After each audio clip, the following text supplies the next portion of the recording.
Bonjour à vous toutes et à vous tous.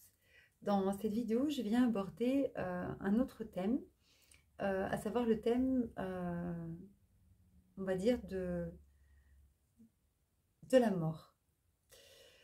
J'ai fait une vidéo déjà sur, on va dire, l'ascension d'une âme qui va quitter, en tout cas, dont les corps éthériques vont petit à petit ascensionner.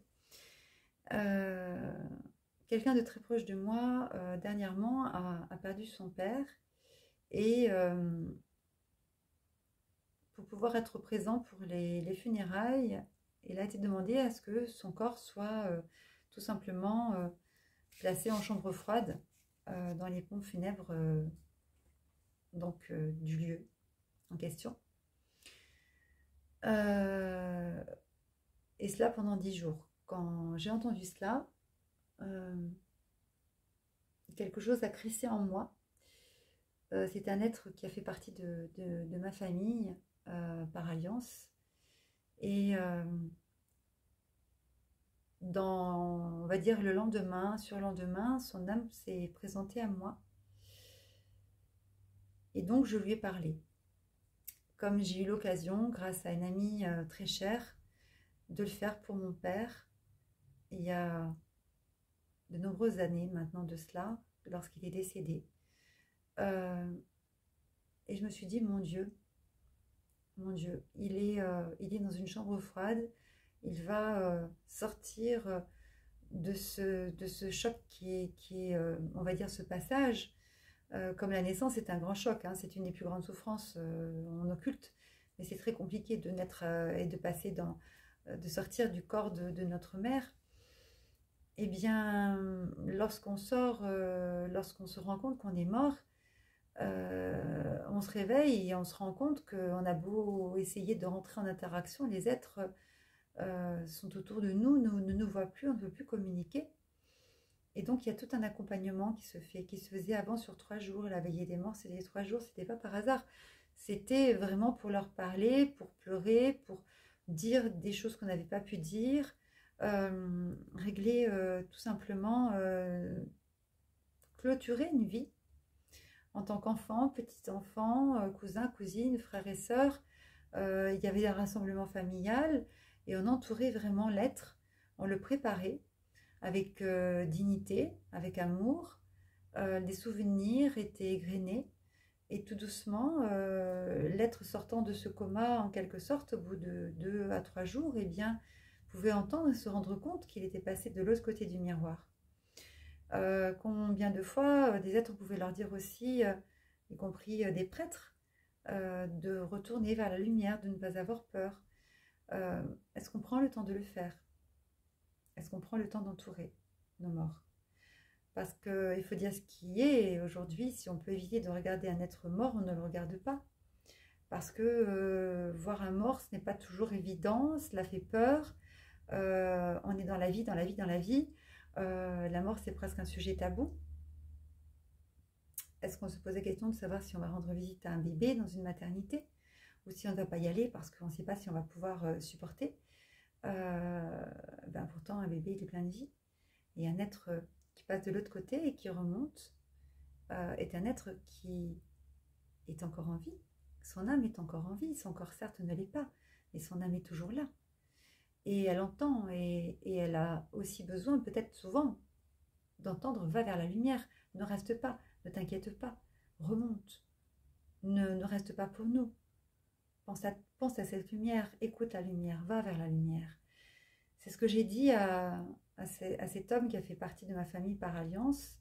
Et je l'ai partagé avec des amis parce que je trouve que aujourd'hui on déshumanise vraiment ce passage qui est tout simplement un passage naturel et un retour à une partie du cycle dont on parle tellement peu, dont on parle tellement peu. Alors, il y a de plus en plus de personnes qui accompagnent et qui se rendent compte que par tradition, des choses se faisaient, mais c'était pas seulement pas tradition, la tradition a du sens. On en oublie le sens de ces traditions. Et cette tradition est très importante parce que cela correspond vraiment à un moment où un être va se rendre compte qu'il n'est plus là, qu'il n'est plus partie du monde des vivants, et il va avoir besoin d'un accompagnement. Donc ceux qui ne sont pas visités, ceux qui sont enterrés sans qu'il n'y ait aucune visite, ceux-là vont avoir plus de difficultés à remonter vers la lumière que ceux qui sont entourés. Et même pour nous, c'est beaucoup plus facile. Combien de choses restent en nous? On a beau dire, combien de fois au cours de soins, j'entends des personnes qui me disent « C'est triste parce que j'ai pas pu faire le deuil, j'aurais aimé dire, du coup j'écris une lettre. » Parce que je ne voulais pas voir cette personne morte. Mais en réalité, est-ce qu'on arrive à voir au-delà des apparences? Est-ce qu'on arrive à voir qu'à travers ce corps sans vie, il y a toujours cette âme qui vibre? Est-ce qu'on arrive à voir que cet amour ne meurt pas? Que cette présence est là et a besoin de nous? Comme nous avons aussi besoin de lui parler, de l'aider. Une mère va pouvoir parler à son enfant pendant des mois jusqu'à ce qu'elle puisse le voir et le prendre contre elle. Mais avant, elle lui aura parlé, elle l'aura caressé, elle l'aura accueilli. Quand les choses se passent correctement, dirons-nous. Pour un être qui part, on l'aide tout simplement à remonter vers la lumière et à renaître à lui-même aussi. C'est une partie de la renaissance, la remontée vers la lumière, vers la source. Alors cela prend des mois. J'ai fait une vidéo sur l'ascension d'une âme.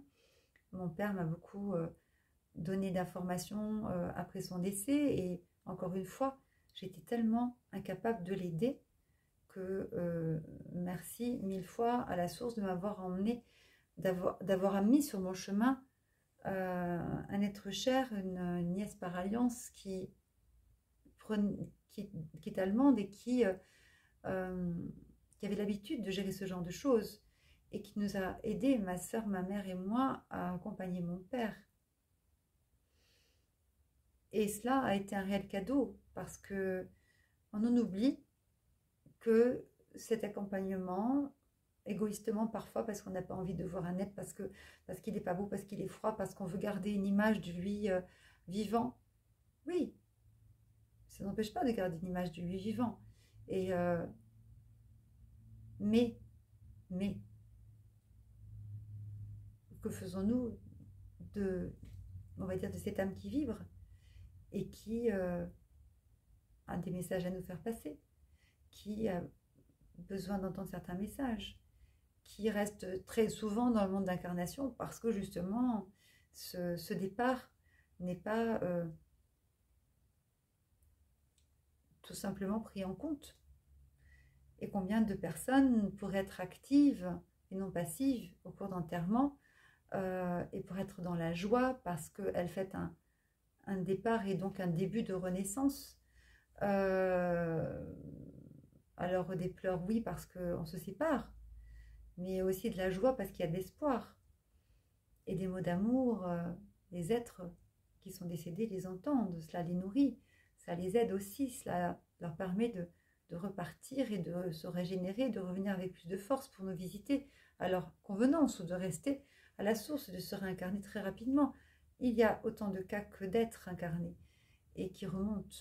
Mais il y a aussi beaucoup d'âmes errantes qui ne remontent pas, qui font le choix de ne pas remonter, parce qu'il faut dire ce qui est, on ne pense plus trop à accompagner aujourd'hui globalement. Heureusement qu'un nouveau souffle vient, heureusement que ça redevienne une vocation, heureusement que ce que j'ai pu vivre m'aide aussi à encourager les êtres à le faire. Et parfois, ils sont inspirés et ils ont envie justement de prendre en charge un être décédé. Ce n'est pas un être qu'il faut fuir, c'est un être qui a besoin d'être entouré, à qui on va pouvoir confier des éléments, qui va nous entendre aussi, qui va pouvoir nous parler, qui va pouvoir s'adresser à nous, parfois dans les mois qui suivent aussi, pour nous dire ce qui se joue. Donc nous avons tous notre rôle à jouer et je pense qu'aujourd'hui, dans un monde qui se déshumanise, il faut se souvenir que la mort c'est naturel, que la mort ce n'est pas un sujet tabou, qu'un jour ou l'autre ce sera notre tour et qu'on sera heureux de repartir et d'être accompagné comme on aura accompagné aussi les nôtres. Et c'était quelque chose qu'on doit peut-être réapprendre à nos enfants nous sommes coupés de toute forme de réalité. Nous sommes dans une société où nous surconsommons sans donner de sens même. Quand on voit comment les animaux sont abattus, on n'est plus dans une forme de consommation, on va dire, juste, mais on est dans, on ne respecte plus la souffrance de l'animal, on ne supporte plus, on n'est plus dans une relation. Ça fait 2 fois que je cherche le terme, mais ça fait 2 fois qu'il passe, mais il va peut-être repasser. Vraiment, oui, juste, c'est-à-dire qu'autrefois, on mangeait de façon raisonnée, voilà, et raisonnée. On était agriculteurs, on allait consommer une poule, on allait manger des œufs, mais il y avait le tue-cochon, oui, ok, mais on n'élevait pas des animaux qui ne voyaient jamais le jour, qui mangeaient parfois de l'alimentation non pas végétale, mais aussi animale. On en arrive à oublier, on va dire, une relation juste à la nature, à soi, à la vie, à s'écouter, à vivre un rythme plus juste aussi vis-à-vis en tout cas, retrouver un rythme juste, un rythme où l'on s'écoute, où l'on s'entend, et non pas une vie effrénée, où on se perd, où on s'étourdit. Et ça, c'est vraiment important de se centrer et d'entendre voilà, la voix de la raison, de la sagesse, qui est de se raligner et d'être aussi dans une forme de devoir, d'éthique vis-à-vis d'êtres que nous rejoignons dans le monde de l'incarnation ou qui nous rejoignent en constellation. Et nous sommes là pour pouvoir les accompagner. Ils nous accompagnent aussi. Donc nous ne pensons pas souvent peut-être à des êtres défunts qui nous accompagnent, qui nous protègent, qui sont là. Parfois nous les ressentons. Parfois nous pensons à eux et nous disons, mais si je pense à lui ou à elle, c'est que je le retiens. Parfois oui, parce qu'on ne veut pas lâcher un père, une mère, et que lui non plus n'a pas envie. Ma grand-mère paternelle est restée près de mon père, c'était son fils unique, il ne voulait pas la lâcher, elle ne voulait pas, et lorsqu'il est décédé, ils sont repartis tous les deux. Mais il faut savoir aussi que souvent quand on pense à un être cher disparu, c'est qu'il est là et qu'on pense à lui parce qu'il manifeste sa présence. Donc il y a cela aussi. Et on est très souvent très entouré par eux. Et il est important de les entourer, de les remercier et d'être présent au cours de ce rituel-là de passage. Il y en a de très nombreux, il y en a l'essence, il y a toutes sortes de rituels. Il y a le moment où les femmes ont leurs règles, il y a le moment où les femmes deviennent mères, elles ont besoin de leur mère. Beaucoup de fois, le féminin est blessé et s'accomplit tout seul avec beaucoup de carences. C'est ce que je vois au cours des soins de l'âme. Et je vois des êtres courageux qui ont des vies incroyables et qui rebondissent vers la lumière. Donc, qui sont très souvent inspirés, qui ont des missions et qui se lancent vers des missions très très belles. Et parmi eux, il y a ceux qui décident d'accompagner. Et là, je suis émerveillée et je dis, ah, fantastique, merci, c'est formidable, allez-y, parce que le monde l'a oublié. Et on a besoin de ces flammes, de ces êtres brûlants d'amour qui ont cette conscience aiguisée. Alors on peut accompagner des êtres qui naissent. Il y a des doulas qui vont accompagner des femmes qui sont enceintes. Et c'est aussi un rituel de passage. Et il y a de plus en plus de personnes comme cela qui font ce travail. Entre la sage-femme et la péricultrice, avant une grossesse, avant une naissance, des femmes sont souvent parfois esselées, ou sont seules, ou pendant et après la grossesse, elles ont besoin d'accompagnement, elles sont parfois seules. Il y a des êtres qui vont accompagner des êtres accidentés et qui vont les aider à se révéler. Et puis il y a ceux qui accompagneront des êtres en fin de vie. Et il y a ceux qui accompagneront des êtres décédés.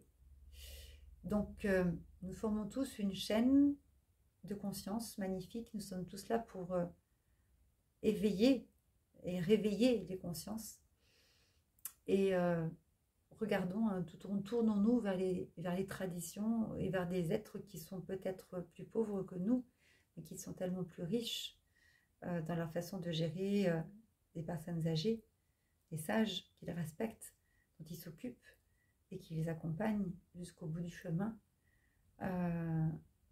N'oublions pas que tous ces anciens rituels ont du sens et essayons d'apporter un peu de conscience quand nous voyons que quelque chose se passe de façon brutale.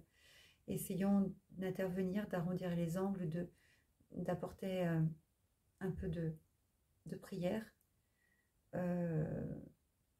et essayons de changer tout doucement, en petites gouttes que nous sommes, voilà, les mentalités. La mort est tellement naturelle, la mort c'est juste un voyage de l'âme sans retour immédiat, comme chaque nuit, vers la source, vers ce monde d'amour et de lumière, vivant, vibrant. Et c'est notre âme qui se juge. Il n'y a pas d'enfer, il n'y a pas de paradis. L'enfer, c'est de remonter tellement lentement, parce qu'on se juge. On traverse une lumière et bien on fait le point entre tout simplement la mission que l'on s'est fixée, celle que nous avons accomplie, et nous jugeons. Et l'enfer, c'est d'être coupé de l'unité, de remonter strate par strate. Donc, n'oublions pas cela. Et soyons pleins d'amour, de force et de foi pour entourer ceux qui nous ont donné vie, ceux qui nous ont entourés et propulsés dans la vie, ceux qui nous ont aidés à nous structurer, ceux qui font partie de notre clan, de nos amis, de notre cercle, y compris des inconnus. C'est très très important de pouvoir retrouver cette forme d'humanité. Le monde a soif de cela, de cette douceur, de cette compassion, encore une fois. C'était quelque chose que je souhaitais partager parce que cela m'a un peu frappée de plein fouet. Et encore une fois, c'est un témoignage toujours très concret qui est là pour pouvoir susciter une réflexion. N'hésitez pas à me laisser des commentaires sous cette vidéo et peut-être voilà, d'éveiller les consciences de certains êtres qui ont peur et qui ne veulent pas voir de mort. Certains ne veulent pas voir de mort de leur vie. Ce n'est pas contagieux d'être mort. Cela nous attend tous. Et c'est juste, encore une fois, une image, une façon de voir les êtres. Est-ce que nous attachons à l'enveloppe physique ou est-ce qu'on s'attache à ce que a été cet être toute sa vie? Et est-ce que nous pouvons voir au-delà du masque? Est-ce que nous pouvons voir au-delà de l'apparence? Est-ce que nous pouvons ouvrir notre cœur et arrêter d'avoir peur de quelque chose qui est tellement naturel? Donc, cette énergie est là, elle repart, et donc cette énergie d'amour à agir et à remonter. Soyons des artisans d'amour et de paix autant que nous pouvons l'être, en toute humilité et en toute conscience. Je vous remercie pour votre écoute et vous dis à très vite.